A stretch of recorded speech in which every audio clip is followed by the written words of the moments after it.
Hence, 5 seconds. Start. Fellow countrymen, the appointed day has come, and India stands forth again after long slumber and struggle, awake, vital, free, and independent.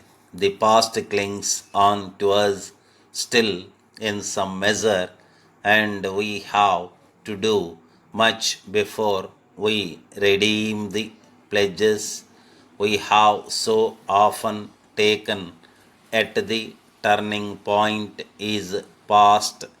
History begins anew for us, the history which we shall live and act and others will write about. It is a fateful moment for us in India, for all Asia, and for the world. A new star rises, the star of freedom in the east. A new hope comes into being, a vision long cherished materializes. May the star never set and that hope never betrayed. We rejoice in that freedom, even though clouds surround us and many of our people are sorrow stricken and difficult problems encompass us.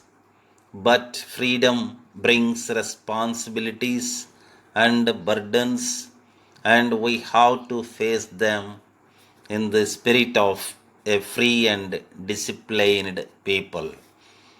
On this day, our first thoughts go to the architect of this freedom, the father of our nation, who, embodying the old spirit of India, held aloft the torch of freedom and lighted up the darkness that surrounded us.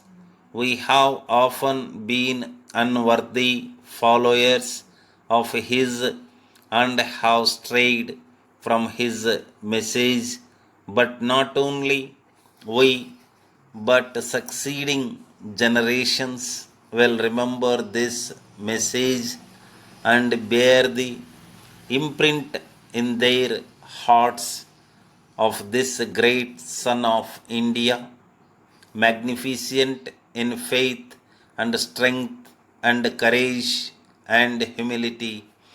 We shall never allow that torch of freedom to be blown out, however high the wind or stormy the tempest.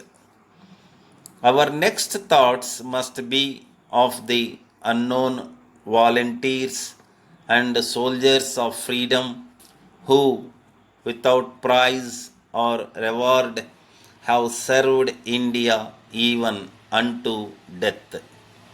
We think also of our brothers and sisters who have been cut off from us by political boundaries and who unhappily cannot share at present in the freedom that has come. They are of us and will remain of us whatever may happen, and we shall be sharers in their good and ill fortune alike. The future beckons to us. Whether do we go, and what shall be our endeavor to bring freedom and opportunity to the common man, to the peasants and workers of India, to fight and end poverty and ignorance and disease, to build up a prosperous, democratic, and progressive nation, and to create social, economic, and political institutions which will ensure justice and fullness of life to every man and woman. Dear sirs, we are in receipt of your kind letter of 1st May. It is indeed a matter of regret to us that our negligence has given you reason to complain.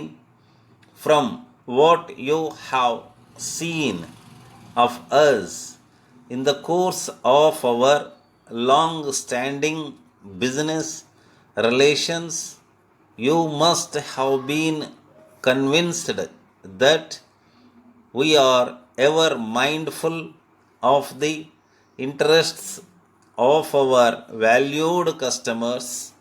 It is our duty, therefore, to clear up the charge of negligence rightly brought against us by you, if only to remove the blot on the fair name of our firm. Our business manager, who is in sole charge of the Mufusal Order Department, has been absent for some time due to illness.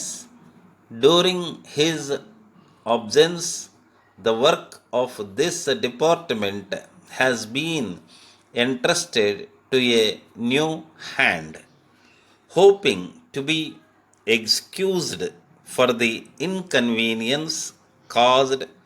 Yours very truly.